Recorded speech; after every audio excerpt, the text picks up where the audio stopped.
Morning folks, in today's video I'm going to be rebuilding the rear caliper on my RF 900. This is a part that is normally very much neglected by people. First thing I would recommend doing is getting all those bolts here loose when the caliper is still on the motorcycle.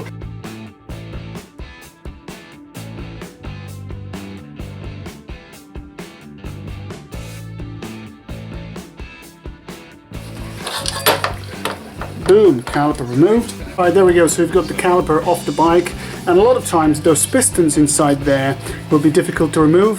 So what you can do to help yourself is you can firstly drop the pads out, and you do it by removing the pads cover, the bottom metal cover. Okay, cover comes off. Then you need to take off those little flat screws there.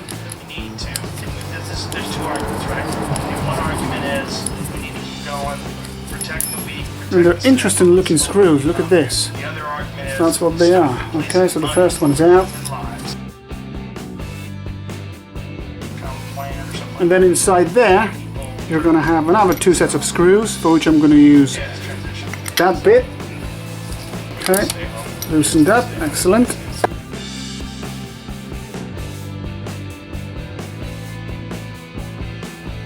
That way you can just drop the pads. Pads came out. You've got your pistons inside, and very often they're going to be hard to remove. So what you can do is, as long as you still have your caliper connected to the hydraulic system, you can pump on that lever a few times to pump out the pistons. They are actually coming out. It's coming out more and more. Folks, so what I did, instead of having a key there, I've put that Allen bit there, which will be holding that piston from moving, and hopefully that one will finally start moving. So let's see how it goes.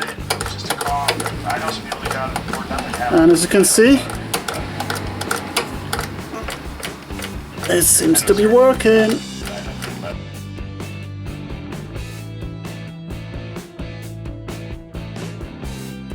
Alright, so now I'm going to remove the pinch bolts.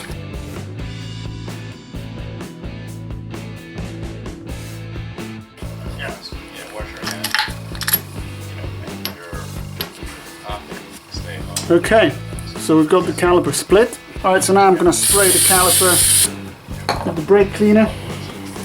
And I'm just going to give it first general clean, especially inside the piston, so I can grab it with piston remover. Okay, so here we have it. I'm just about to remove the piston, so I'm going to use the piston removing pliers. So you grab it in there, and you try to wiggle it back and forth until it comes out. Look at that crap inside. Alright, so this is the other part of the caliper. And look at that piston. Also dirty. Seal's knackered. This time I'm going to try to remove the seal, sorry, the piston, by turning it left and right and pulling. And it comes out. Alright, so now I'm going to spray it properly with the brake cleaner. And I'm going to spend some time cleaning it. A few moments later. The caliper is getting nice and clean now, but what you've got to pay attention to is that groove where the seals sit. You see this crap in there? See this?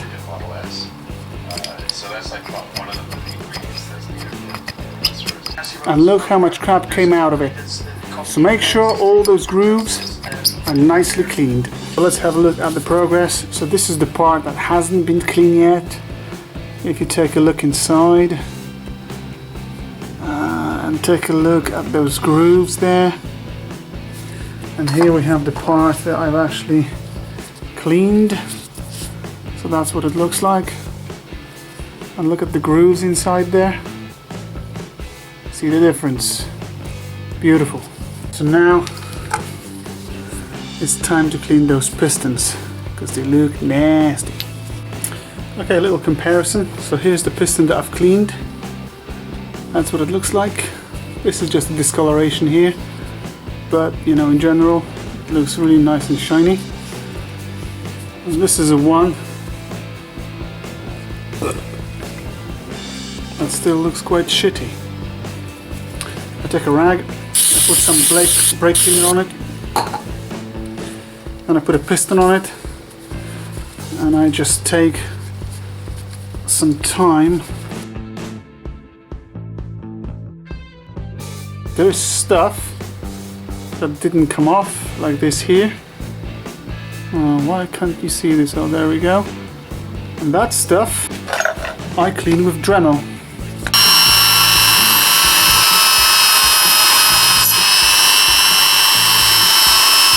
Alright, so both pistons nice and clean. I've also cleaned the pad retainers and the bottom cap securing the pads. So now it's time to install the new seals. So first of all, you'll be putting in your fluid seal, which is the thicker one. So it goes in there just like that.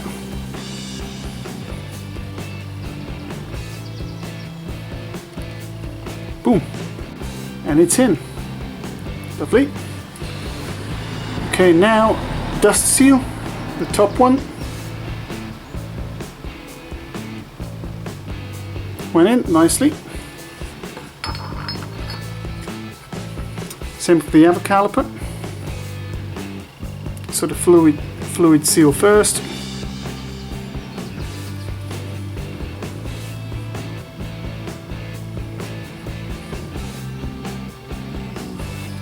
Come on. There we go, just make sure it went in evenly. And the top seal. Cool, done. Okay, now dust seal, the top one. Went in nicely. So installation of the pistons. So for that you're going to have to use, well ideally you'll be using red rubber grease. If you don't have that, you can use brake fluid.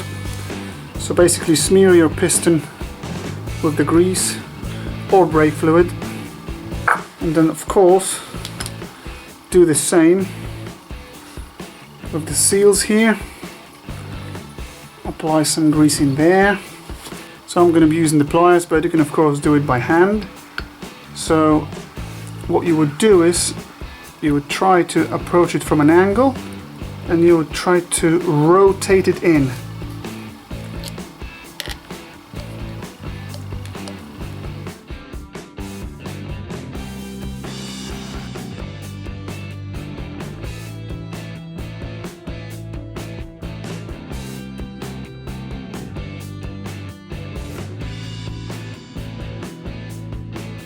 Piston in.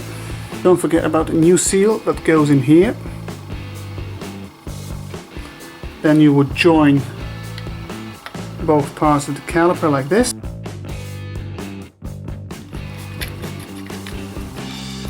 Just remember which pad goes where.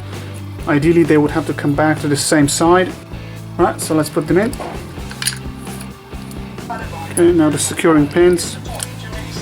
Making sure they go for all holes. And another one.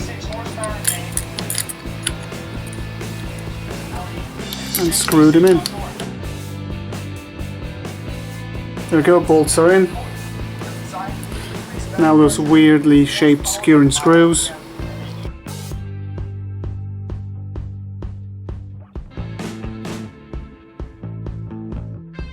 So put the caliper on. This is going to be extremely easy now. Feed your brake hose exactly the same way as it was before.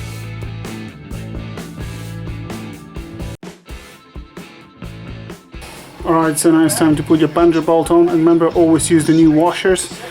So one washer at the top, other washer at the bottom.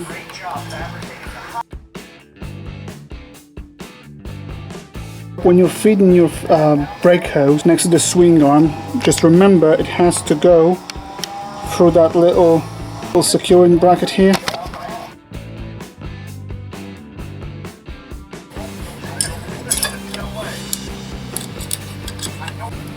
Just a little apology and correction from my side. So that metal brake pad cover can be put on the caliper obviously way before.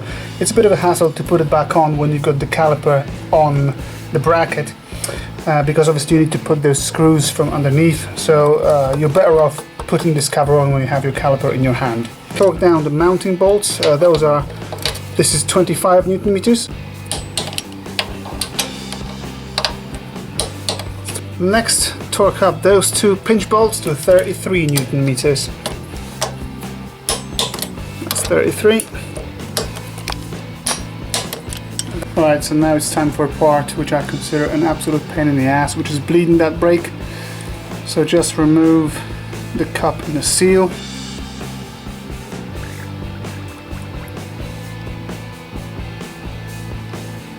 So it's the same old thing. I've got my container here attached to the nipple. I'm going to be pumping that brake lever and releasing the fluid. You see those air bubbles here? This is what you need to get rid of. Of course, every now and again you need to check the level of fluid here. So as you can see, it dropped below lower.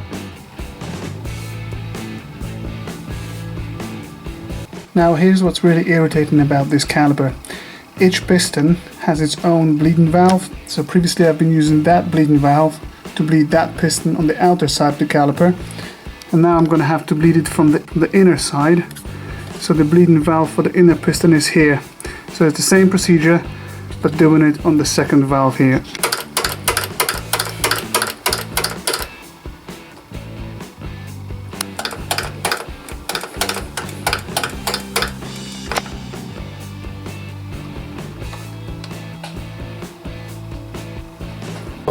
The back side seems to be nicely bled. I came back to the front side now, and just have a look at those tiny little bubbles coming out from the caliper.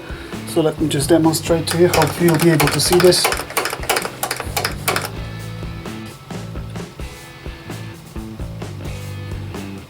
Okay, I'm getting great results. The lever is nice and firm and hard, and I get 0 air bubbles whatsoever. Right here. So now just top up the fluid.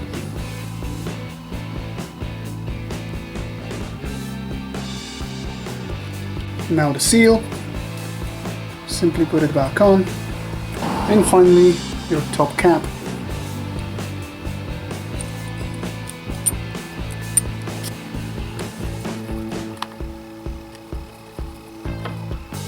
That's job done. Thanks for watching. Till next time.